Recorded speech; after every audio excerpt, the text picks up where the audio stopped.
Hello again. Alright, this is a standard setup you normally see, a controlinator on a sackbot and a controlinator on a solid platform. The first thing we're going to do in this tutorial is you only use green keys first of all, and we're going to put labels on the keys. So the first key I put down on the sackbot is a green key labeled 1, and that's it. And then we're going to put a key sensor on it with a destroyer as well. So what we have on this sackbot right now is a key detection, a green key detector. It will not detect the green key labeled 1. It will only detect a new key labeled, which we're going to call 2. So even though there's a green key on that and a green key sensor, it's not going to set off that green key sensor because they're on two different labels. Key you see is 1, and the sensor you see will only detect a green key 2. Now, because we're going to be destroying the sackbot, we need something else to track its location, and that's what we're going to use holographic material for. Make a one-layer piece of holographic material and put a microchip on it. And make the holographic material a 0% visible, or brightness. And then put a follower on it.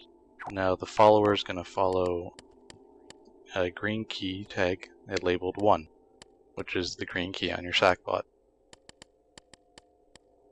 The follower should be able to move through all 3 planes and go up and down and left and right. And here I'm setting it to follow a green key labeled 1. So now just to test that, and as you can see the holographic material went right to the sackbot. So now you have a circuit that will follow a sackbot, or track a sackbot. And just to test in play mode, you can't see it, so it's just a sackbot jumping around. But in fact, you have another piece of material following it.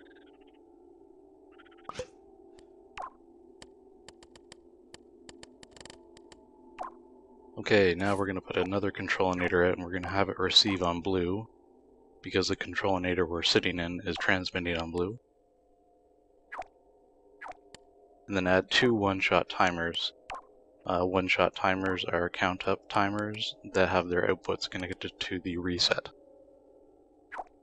So one timer is going to count to 0.1 second, and the other timer is going to count 0.2 seconds.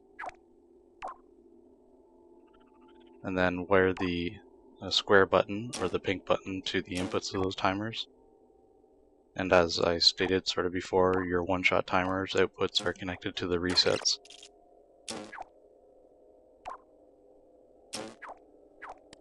Now the first timer is going to trigger your green key that's going to be labeled number 2. And this is the key that activates the switch which destroys the sackbot. So as you can see, I've connected the timer that counts to 0.1 second to that key, and it's off right now because the timer's not been activated. Now because we're going to be making the sackbot large and small for this tutorial, we're going to use a selector switch and connect the other timer to its selector cycle input. And what it does is whenever you activate that input, it'll change the output of the selector. And you can randomize it with a randomizer, but a selector goes in a certain order. I've added 2 emitters. The first emitter will emit the small sackbot, and the second emitter will emit the large sackbot. And this is a nice new feature that Media Molecule added, which was instead of having to copy it into an object into your inventory and then go find it in your inventory to emit it, you can actually copy it right out of the level and emit it right there. So that saves me a lot of time in tutorials, which is nice. And as you can see, I'm selecting the second sackbot that I'm going to emit. And I'm going to make him larger, and it's important that you make him emit above the microchip, because when he's in a smaller sack form, the microchip is lower to the ground, and the large sackbot cannot be emitted when the microchip is so close to the ground.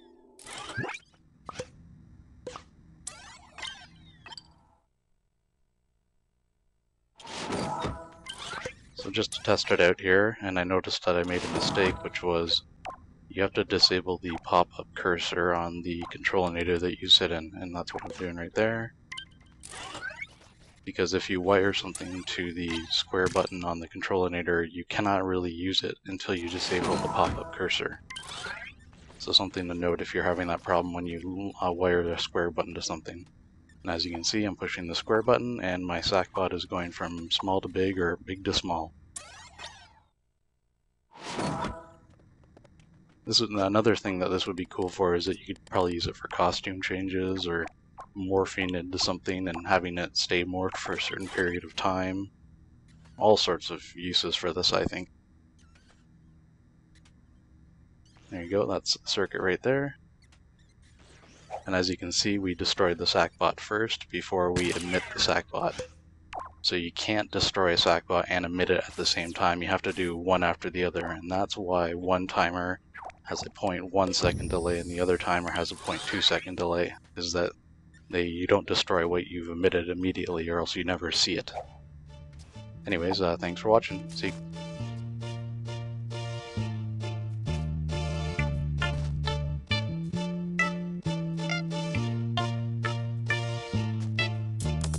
Y'all know me, still the same OG.